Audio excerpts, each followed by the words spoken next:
The search and rescue operation is ongoing, but what I can say is the ship is not overloaded. It has a maximum passenger capacity of 350, and the actual actual passengers on board, as declared by the master, is 332. The Coast Guard has immediately acted on it as soon as we received the distress call from the Sea Marshal on board. Lahat po ng search and rescue assets sa area ng Zamboanga and Basilan are involved.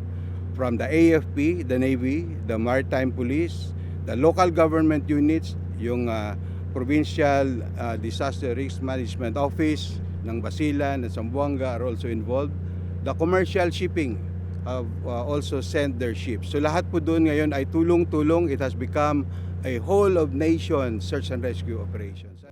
Nakafocus tayo ngayon again sa search and rescue dahil mas mahalaga higit sa lahat ang buhay ng tao.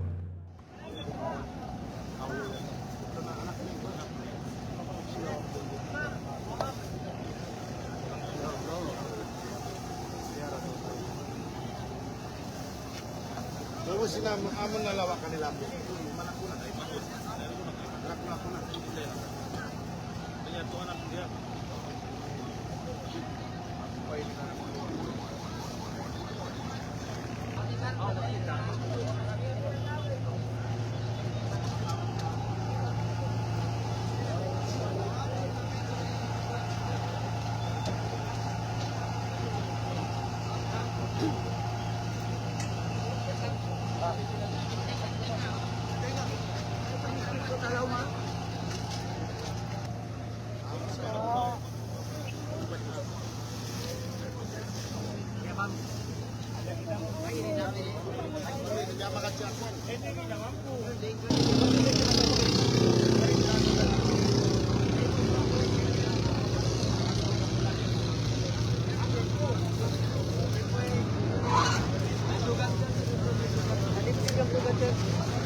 Wala bang lecture?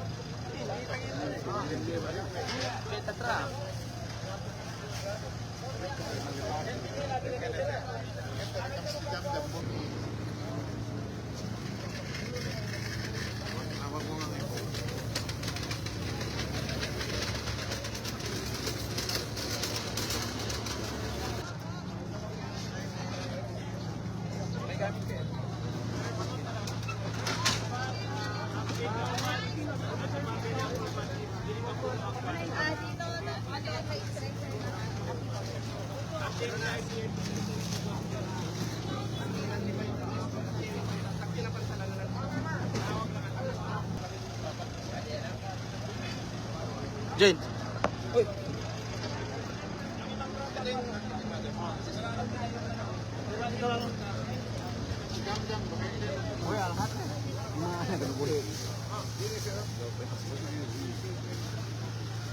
Oo.